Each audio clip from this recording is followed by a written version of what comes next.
প্রিয় শিক্ষার্থী ভাই বোনেরা আসসালামু আলাইকুম। টিউটোরিয়াল ফর এমএস ওয়ার্ড বা মাইক্রোসফট ওয়ার্ড প্রোগ্রামের পার্ট 6 আপনাদের সকলকে স্বাগতম। আমাদের আজকের বিষয় আমরা আজকে to add bullet and numbering to the text, আমরা to remove the bullet and numbering to the text, এই দুটি লেসন সম্বন্ধে বিস্তারিত আপনাদেরকে জানানোর চেষ্টা করব। আমরা কিভাবে বুলেট এবং নাম্বারিং সংযুক্ত করতে পারি লেখার মধ্যে, আমরা সেই বিষয়টি একটু জানানোর জন্য আমি নিচের দিকে একটু তথ্য সংযুক্ত করছি। যেমনটি প্রশ্ন একটি হতে পারে www ডট এর পূর্ণরূপ কী। আমাদের এখানে কোনো প্রকার নাম্বারিং সংযুক্ত করা নেই। আমি ইচ্ছে করলে বুলেট দিয়েও নাম্বারিং উপস্থাপন করতে পারি, পাশাপাশি হলো নাম্বারিংও ব্যবহার করতে পারি। দেখা যাক আমরা বুলেট ব্যবহার করতেছি। বুলেট ব্যবহার করলে আমাদের প্রশ্নটি দেখতে কেমন হয় সেই বিষয়গুলো একটু আমরা জানানোর চেষ্টা করতেছি। আমি যে লেখাগুলোর মধ্যে বুলেট সংযোজন করব সেই লেখাগুলোকে আমি সিলেক্ট করলাম। সিলেক্ট করার পর ঠিক আমরা অনুরূপভাবে আমরা হোম রিবনের অধীনে চলে যাচ্ছি। আমি ঠিক যে জায়গাটায় মাউস কার্সার রাখছি সেখানে দেখেন বুলেট লেখাটি শো করতেছে। আমি বুলেটের মধ্যে ক্লিক করলাম। বুলেটে ক্লিক করার সঙ্গে সঙ্গে বুলেটের অনেকগুলো চিহ্ন শো করতেছে। আমি যদি এখান থেকে এই চিহ্নটি চয়েস করি তাহলে দেখেন আমার সমস্ত লেখাগুলো আমাদের বুলেটে এইরকম দেখাচ্ছে। পাশাপাশি যদি আমি টিক চিহ্ন সংযুক্ত করি তাহলে আমি আমার লেখাগুলোর মধ্যে আমি এইরকম চিহ্ন উপস্থাপন করতে পারতেছি। পাশাপাশি ঠিক এখান থেকে যে ডিজাইনগুলো আমি চয়েস করব সেই ডিজাইনগুলো আমি এখান থেকে উপস্থাপন করতে পারবো। তা যেহেতু আমি একটি নৈর্ভিত্তিক প্রশ্নের কাজ করতেছি সেক্ষেত্রে আমাকে নৈর্ভিত্তিকের চিহ্নটা এখানে সংযুক্ত করতে হবে, যে লেখাটি সঠিক হবে সেটি আর বল পেন দিয়ে ভরাট করবে আর কি। তো সেক্ষেত্রে আমার এখান থেকে মনে করতেছি যে না, আমাদের ব্ল্যাঙ্ক বৃত্তটি চয়েস করলাম। ওকে বন্ধুরা, দেখেন এখানে www এর পূর্ণরূপ কোনটি। আমরা এখান থেকে যে লেখাটি সঠিক হবে, যেমনটি ওয়ার্ল্ড ওয়াইড ওয়েব, এই লেখাটি সঠিক হবে।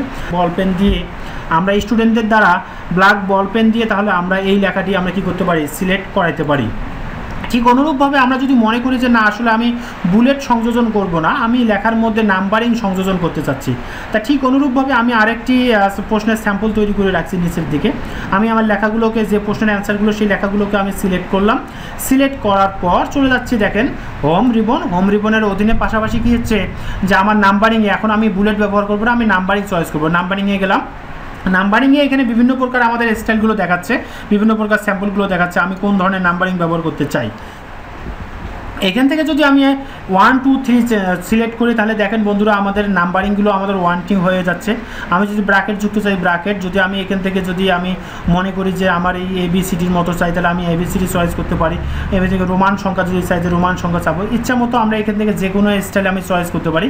ঠিক আছে বন্ধুরা, আমরা এখান থেকে আপাতত যেহেতু নাম্বারিং চয়েস করবো, নাম্বারিং যে কোনো একটি চয়েস করতে পারি আপাতত। আমরা এখান থেকে 1 2 হিসেবে আমি নির্বাচন করলাম 1 2।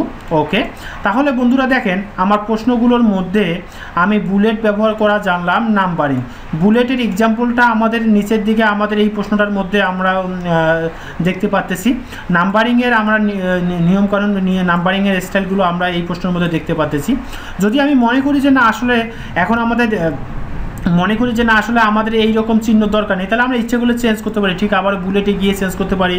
যদি মনে করি যে আমার এই রকম নাম্বারিংয়ের প্রয়োজন নেই সেক্ষেত্রে আমি আবার নাম্বারিংয়ে গিয়েও আবার ঠিক আমি চেঞ্জ করতে পারবো।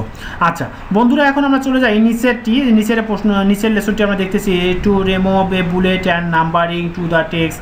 আমরা এখন কি করব, বুলেট ব্যবহার করছি যেসব জায়গায় বা নাম্বারিং ব্যবহার করছি যেসব জায়গায়, আমি এখন চাচ্ছি যে বুলেটও রাখতে চাচ্ছি না, নাম্বারিংও ব্যবহার করতে চাচ্ছি না। যেমনটি আমাদের প্রশ্নের মধ্যে, স্যাম্পলের প্রশ্নের মধ্যে দেখা যাচ্ছে যে আমি এইখানে বুলেট ব্যবহার করছি। আমি এই প্রশ্নটার অধীনে আমি বুলেট ব্যবহার করছি, আমার এই মুহূর্তে আর বুলেটের দরকার নেই, আমি আবার আগের অবস্থায় নিতে চাই। তাহলে আমি আমার লেখাগুলোকে সিলেক্ট করলাম। সিলেক্ট করার পর বন্ধুরা আমরা বুলেট দিছিলাম, আমরা হোম রিবনের অধীনে ঠিক বুলেট দেখেন আমি এই লেখাটুকু আমি বুলেটে সংযুক্ত লেখাটুকু সিলেক্ট করার সঙ্গে সঙ্গে আমাদের এখানে হাইলাইটস দেখাচ্ছে। আমি ঠিক অনুরূপভাবে এর পাশে ছোটো পার্টটার মধ্যে ক্লিক করলাম। ক্লিক করার পর ঠিক আমি যে বুলেটটি দিচ্ছি সেই বুলেট এখানে দেখাচ্ছে। আমি যদি মনে করি না আমাদের বুলেটের প্রয়োজন নেই তাহলে সেক্ষেত্রে আমি এই বুলেটের অধীনে আমি কি করতে পারি, নানে ক্লিক করলাম। নানে ক্লিক করলে দেখেন বন্ধুরা আমাদের বুলেট চলে গেল, আমি বুলেট বাতিল করতে পারতেছি। যদি এই মুহূর্তে চাই যে না, আসলে নাম্বারেরও আমার প্রয়োজন নেই, তাহলে সেক্ষেত্রে আমি নাম্বারকৃত সংযুক্তকৃত লেখাগুলোকে সবগুলোকে আমি সিলেক্ট করলাম। সিলেক্ট করার পর ঠিক আবার অনুরূপভাবে আমি কি করব, হোম রিবনের অধীনে আমি চলে যাচ্ছি কি নাম্বারিংয়ে ক্লিক করলাম। নাম্বারিংয়ের অধীনে যদি আমি মনে করি যে না চেঞ্জ করবো, তাহলে সেক্ষেত্রে আমি অন্য এবিসিটির মধ্যে সিলেক্ট করলে এবিসিটি আমাদের উদাহরণ করবো। যদি মনে করেন আমার দরকারই নেই, সেক্ষেত্রে আমি কি করবো, আবার নানের মধ্যে ক্লিক করবো। নানের মধ্যে ক্লিক করলে আমাদের এগুলো কি বাতিল হয়ে যাচ্ছে। তো বন্ধুরা, আমরা একটি প্রশ্নপত্র তৈরি করার পর, একটি নৈমিত্তিক প্রশ্ন তৈরি করার পর আমরা বুলেটও সংযোজন করতে পারি, বুলেট আকৃতির প্রশ্নপত্র তৈরি করতে পারি, নাম্বারিংও সংযুক্ত করতে পারি। হ্যাঁ, ওকে যদি বুলেট বা নাম্বারিং সংযোজন করতে চাই অটোমেটিকলি, সেক্ষেত্রে আমরা এইখান থেকে বুলেট আর নাম্বারিংয়ের হেল্প নিতে পারি।